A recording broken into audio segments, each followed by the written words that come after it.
एक बहुत ही खूबसूरत गांव था जिसका नाम था बीरनगर।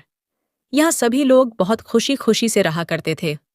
गांव में सभी कुछ अच्छा चल रहा था और इसी बीच अमेरिका से एक फैमिली अपने पुश्तैनी घर में रहने आती है।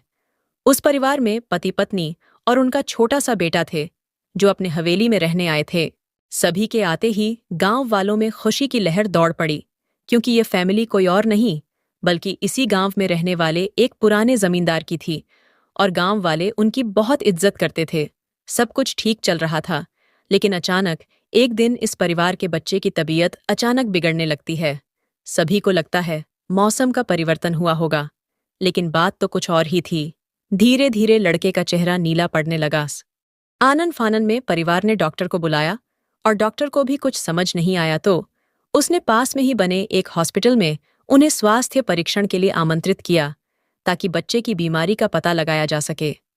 परिवार ने डॉक्टर की सलाह अनुसार हॉस्पिटल जाना जरूरी समझा।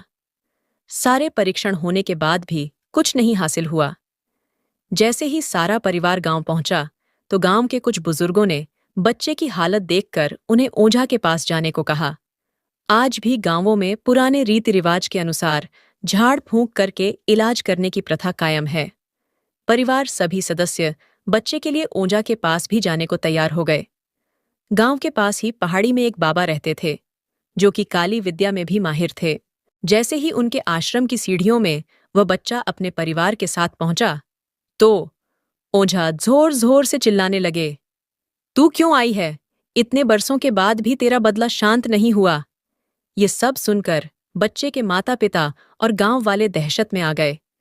उन्हें समझ नहीं आया कि बाबा को इतना क्रोध क्यों आ रहा है, जबकि उन्हें अभी तक कोई बात बताई नहीं गई। लेकिन बाबा तो काली माया में पारंगत थे, इस वजह से उन्हें रूहानी ताकतों को पहचानना आता था। सभी लोगों ने आश्रम में प्रवेश किया, लेकिन बाबा ने केवल उस बच्चे को पास आने को कहा। बच्चे की हालत बहुत ही खराब थी। उसकी आंखें लाल हो चुकी थीं, उसका शरीर नीला दिखाई पड़ रहा था और उसके शरीर का तापमान आम बुखार से कहीं ज्यादा था। ओझा ने विभूति उठाकर के बच्चे के मुंह पर फेंका। बच्चा जमीन पर लेट गया और जोर जोर से हाथ पैर हिलाने लगा। किसी को कुछ नहीं समझा रहा था कि बाबा की विभूति से क्या चमत्कार हुआ कि बच्चा अपने आप जमीन पर लेटकर ऐसी हरकतें करने लगा।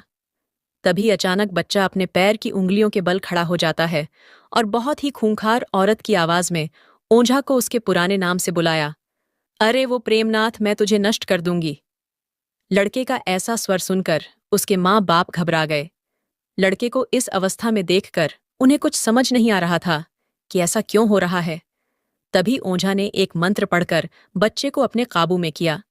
सारे गांव वाले ओझा से पूछने लग, बाबा ये सब क्या है? ये बच्चा ऐसा क्यों कर रहा? तभी ओझा ने बताया कि इसके अंदर कोई चुड़ैल आ चुकी है जो कि आज 70 साल पहले चोरी के आरोप में जिंदा जला दी गई थी। उसे ऐसी सजा देने वाले कोई और नहीं बल्कि इसी बच्चे के दादाजी थे, और वह चुड़ैल अपना बदला लेने इसलिए आई है क्योंकि वह गर्भवती अवस्था में जिंदा जली थी और उसके कोख में पल रहा मासूम बच्चा भी जल गया। इसी वजह से वह उस वंश बच्चे को भी दर्दनाक मौत देना चाहती है ताकि उसका बदला पूरा हो सके।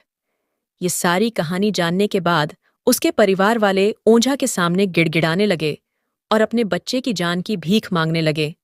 तभी ओझा ने अपनी घोर तपस्वी शक्ति से मंत्रों के उच्चारण के साथ उस चुड़ैल को मासूम बच्चे से बाहर निकाल दिया और कुछ ही क्षणों में बच्चा सामान्य हालत में आने लगा।